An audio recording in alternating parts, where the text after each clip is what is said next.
team actually delivered about 400 cheese and bologna sandwiches to the hospital as part of their Random Acts of Kindness initiative. Sharif joins us now via our video link to discuss in part what he saw. Sharif, it's great to have you on the program. Thank you so much for your time.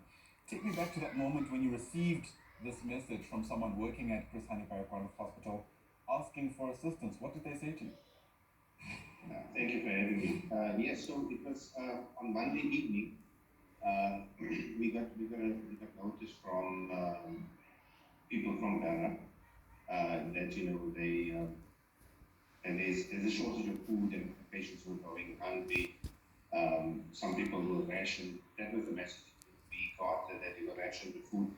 So there was certain types of food, but there wasn't enough of it. Also, the bread situation was critical.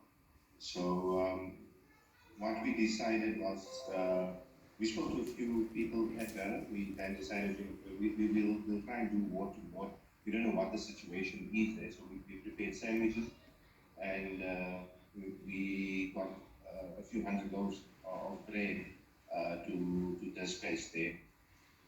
So it was on Tuesday that we went there. We gave the sandwiches to the people and the bread, and then subsequently we heard that there's a shortage of bread there, and we started taking it further. And then we were approached by management, who took us in for a meeting, and things were discussed. Are you able to tell us what was discussed? So when I went in, we discussed how we're going to sort of streamline this whole thing. It was also told to me that the main problem was the bread situation. It wasn't so much the other foods. Obviously, that's not what we heard, and that's why we put up a post saying that the way we did. But from what I understand, there was a bigger problem then. But by management, it was clear that, or they told me that it was just a short supply of bread. I also told people, or I told the other media as well, that it wasn't discussed with us what the reason for the shortage was, whether it was financial or whether there was some system glitch, for non-payment or whatever the case is. But we didn't delve into that much. But we were told that they are working on it. But in the meantime, till we got the problem sorted out, we still dispatch bread to the place. So the following day, the day or so, we sent more bread to the facility.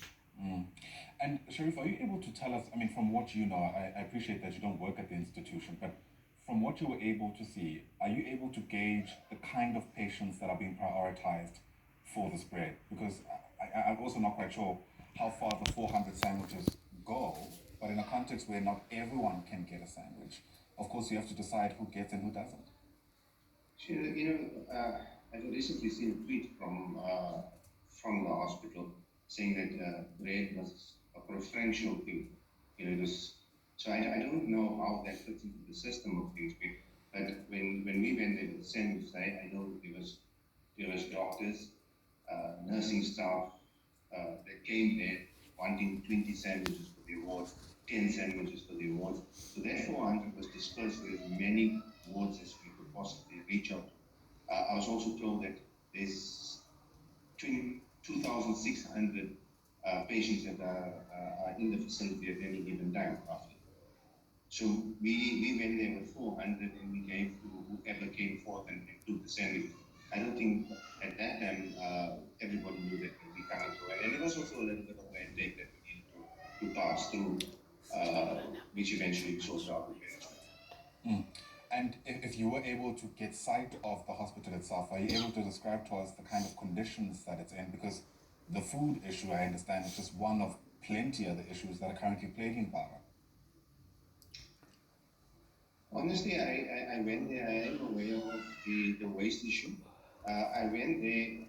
We didn't see much of that situation. I haven't seen post other organizations saying that there's a crisis with regards to waste management and stuff.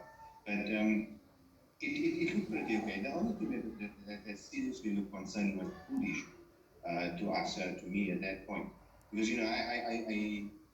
I'm perturbed by the fact that I would see like senior doctors coming carrying parcels to their patients and handing out food items. So that's a little bit disturbing for me. Yeah.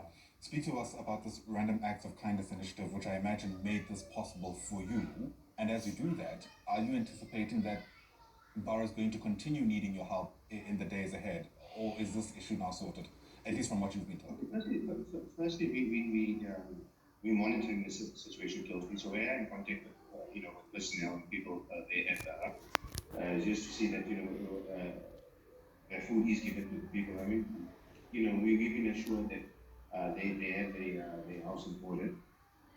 So we take it that the system is now operational. So, but should that fail, I mean, they call on us for help. We on standby. People are helping us.